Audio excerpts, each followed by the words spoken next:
हमारा अगर देश जाना चाहेगा तो बाबा साहेब अम्बेडकर के नाम से, भगत सिंह के नाम से जाना जाएगा, उन लोगों के अशफाक उल्लाह खान के नाम से जाना जाएगा, चंद्रशेखर आजाद के नाम से जाना जाएगा, क्योंकि उन्होंने कुर्बानियां दी। मैं एक पूर्व प्रोफेसर रही हूँ दिल्ली यूनिवर्सिटी से, तो बता दूं, ज्ञान दे दूं कि इस देश में सबसे ऊपर कोई चीज है तो वो लॉ है।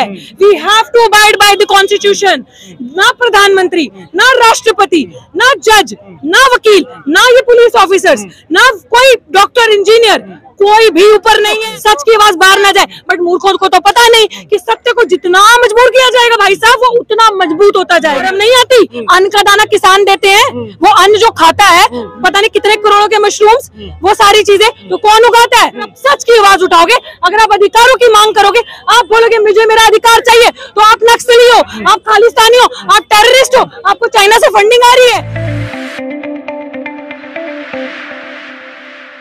मेरे साथ आप देख पा रहे हैं एक युवा है जो बाबा साहब अम्बेडकर का प्रतिमा लेके आए हैं, और दूसरी तरफ भारत का संविधान एक मैडम है ये लेकर आई है। क्या मैसेज लेकर आई है? आप जंतर मंतर अंदर जाने नहीं दिया जा रहा है, और दूसरी तरफ एक तो संविधान रचयिता है उनके ही आज वहां पे आप देखिए, आप क्या कहते हैं, इनॉग्रेशन हो रहा है और 21 पार्टियां जो है उसका बहिष्कार कर रही है, और इसका वजह क्या मानती हैं आप?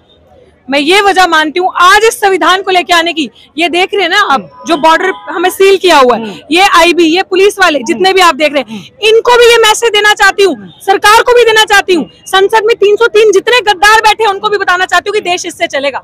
देश इमारतों से नहीं चलता, देश पत्थर की इमारतें जितनी भी खूबसूरत बना लो उससे नहीं चलता।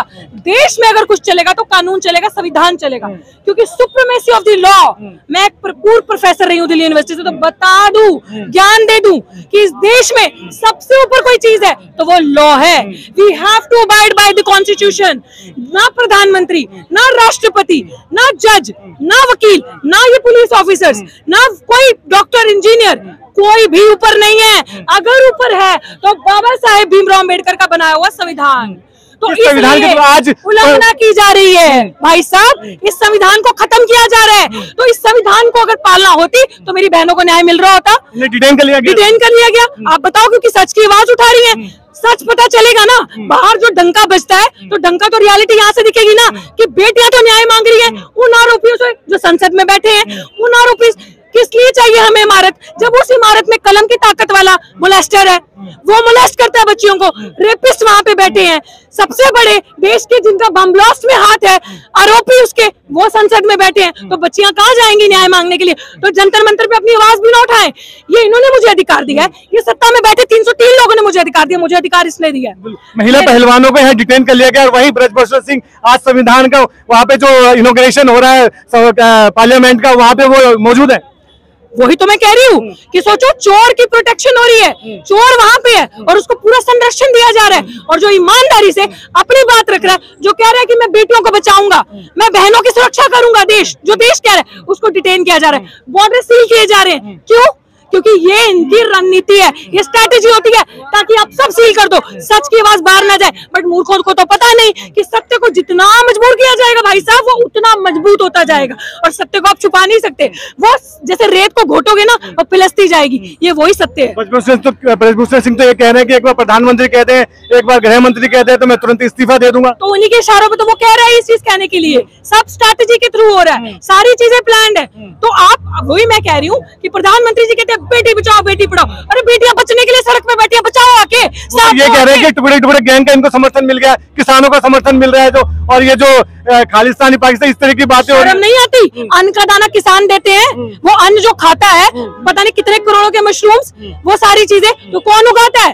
कहीं पे भी बॉर्डर पे मेरे ग्रैंड पेरेंट्स आर्मी में थे, तो मेरे ग्रैंड पेरेंट्स ने सर अपनी जान दे दी बॉर्डरों पे, तो क्या वो सुरक्षा वहां पे करते हैं? हम आतंकवादी हो गए? दुर्भाग्य ये है कि अगर आप सच की आवाज उठाओगे, अगर आप अधिकारों की मांग करोगे, आप बोलोगे मुझे मेरा अधिकार चाहिए, तो आप नक्सली हो, आप खालिस्तानी हो, आप टेररिस्ट हो, आपको चाइना से फंडिंग आ रही है। करोड़ों रुपए तो इन्हीं के घर पे मिलते हैं, हमारी जेब में तो लाल पैसा भी नहीं होता। क्यों? क्योंकि 2014 के बाद से सब कुछ अपने प्राइवेट प्लेयर्स को दे दिया, अपने दोस्तों को दे दिया। हमारे पास क्या बचा? हमारे पास सिर्फ एक ही सेक्टर बचा, वो है सड़कें। जितनी बढ़ोतरी हुई है 2014 के बाद से सड़कों पे हुई है, तो हमारे पास कुछ और तो है नहीं। तो ये कह रहे कि हमने नया संविधान, नया पार्लियामेंट बना के हमने भारतीय संविधान को ऊंचाइयां दी है, वर्ल्ड में नाम दिया है कि नए भारत का नया संविधान होगा, और नए संविधान के थ्रू नई जो पार्लियामेंट होगी और अच्छे से काम होगा, देश और तरक्की करेगा। क्यों? पुरानी पार्लियामेंट में काम नहीं हो रहा था? काम करने वाला तो एक कमरे में भी कर लेता है। न्याय को, संविधान को जरूरत नहीं है बड़ी बड़ी पार्लियामेंट्स की, खूबसूरत पत्थरों की। संविधान को जरूरत है लागू होने की, इम्प्लीमेंट होने की, फेयर एंड जस्ट सिस्टम की। ईमानदार नेता इसको लागू करेंगे, ईमानदार लोग इसको चलाएंगे। और ये लोकतंत्र है, ये राजतंत्र नहीं है। यहाँ पे लोगों की चलेगी। किंग मेकर हम है, we are more powerful than the king. जब हमने गोरों को भगाने का दम रखा था, तो हम चोरों को भी भगा के आपको। 1 महीना हो गया, टस से मस होने का नाम नहीं है सरकार। ना हो टस से मस, 1 साल भी नहीं हुई थी किसानी संघर्ष मोर्चे पे। हमें तो संघर्ष करना है, हमें तो ईमानदारी, हम पूरे देश को जागरूक करेंगे कि देखो आज ये 2-3 बेटियां बैठी हैं, कल पूरा देश हो सकता है। कल आपकी माँ मेरी माँ, आपकी बेटी मेरी बेटी मेरी बहन इस जगह पे हो सकती है। तो वो सिस्टम हमें रोकना है ना, तो इसीलिए हम यहाँ पे। बाबा साहब ने कहा था कि एक कोई भी संविधान हो, अगर उसको मानने वाले अगर अच्छे होंगे तो सभी संविधान अच्छा, अगर वो मानने वाले अच्छे नहीं हो, कितना ही अच्छा संविधान बता दो, ना भी खूबसूरत संविधान है, अगर उसको चलाने वाले लोग अच्छे हैं तो वो अच्छा कहलाया जाएगा, अगर उसको चलाने वाले लोग बुरे हैं तो वो बुरा ही कहलाया जाएगा। ये देख लीजिए, आज आपको पता चल गया कि चलाने वाले लोग बुरे हैं, इसलिए संविधान की फोटोएं जलाई जाती है, इसलिए संविधान की हत्या करी जाती है। अगर चलाने वाले लोग अच्छे होते तो बेटियों को न्याय मिल रहा होता, हम सड़कों पे नहीं होते, हम अच्छे इंस्टीट्यूशंस में बैठ के पढ़ाई कर रहे होते, हम अच्छी जगहों पे बैठे होते, हमारे अधिकारों का ऐसे हनन नहीं हो रहा होता। अगर देश जाना चाहेगा तो बाबा साहेब अम्बेडकर के नाम से, भगत सिंह के नाम से जाना जाएगा, उन लोगों के अशफाक उल्लाह खान के नाम से जाना जाएगा, चंद्रशेखर आजाद के नाम से जाना जाएगा, क्योंकि उन्होंने कुर्बानियां दी। आज का दिन तो उन्होंने इतिहास में अमर कर दिया ना, आज के नाम पे उन्होंने पार्लियामेंट का उद्घाटन किया। ऐसे दोगले लोगों के इतिहास कभी अमर नहीं होते, ये बेईमानी है, ये ठगी है, ये इतिहास को मिटाने का यत्न किया जा रहा है। बट मैंने जैसे बताया कि लोकतंत्र है, जो लोग चाहेंगे वही होगा, जो सत्ता में ला सकते हैं वो सत्ता से उखाड़ के फेंक भी सकते हैं। Just wait and watch. आपको क्या लगता है 2024 की तैयारी है? ऑफ कोर्स, अगर ऐसे ही चलता रहा ना तो ये मोदी नाम का ब्रांड है ना, वो धीरे धीरे खत्म होने वाला है। बहुत अच्छी बात की भाई साहब ने, Modi is made Modi by the media, जैसे हम हमेशा कहते हैं। अगर वो अच्छा काम करते, हमें तो अच्छा प्रधानमंत्री चाहिए ना, तो उनको मीडिया की जरूरत नहीं पड़ती, लोग उनके लिए खुद बोल रहे होते। हम भी मानते, क्योंकि हम उस कुर्सी से बहुत प्यार करते हैं, वो संवैधानिक पद है। हम मोदी जी को बहुत मानते, मान सम्मान करते, हम आज भी करने के लिए तैयार है। बोलो बेटियों को न्याय दे, बोलो गरीब दलितों की आवाज सुने, खाली अम्बेडकर की फोटो पे फूल ना चढ़ाए, अम्बेडकर के बनाए हुए संविधान पे देश को चलाएं। हम सब उनके साथ है। करेंगे? नहीं करेंगे, क्योंकि उन्होंने मनु का संविधान लेके आना, क्योंकि वो चाहते हैं देश मनुस्मृति से चले। संविधान अगर राष्ट्रपति अगर उद्घाटन करते हैं तो आपको कोई एतराज था? क्यों? फिर आप ये किस पार्टी फिर आ जाती? आपको कहा कि ना राष्ट्रपति, ना प्राइम मिनिस्टर, ना प्रेसिडेंट राष्ट्रपति, जिसको आपने कहा, ना कोई जज वकील इस संविधान से ऊपर नहीं है। हमें इमारतें नहीं चाहिए, हमें न्याय चाहिए, हमें संविधान की उल्लंघना नहीं चाहिए, संविधान लागू चाहिए। खत्म मेरी बात। आपको क्या लगता है कि जो संविधान में जो बातें हैं उनका पालन नहीं हो पा रहा है?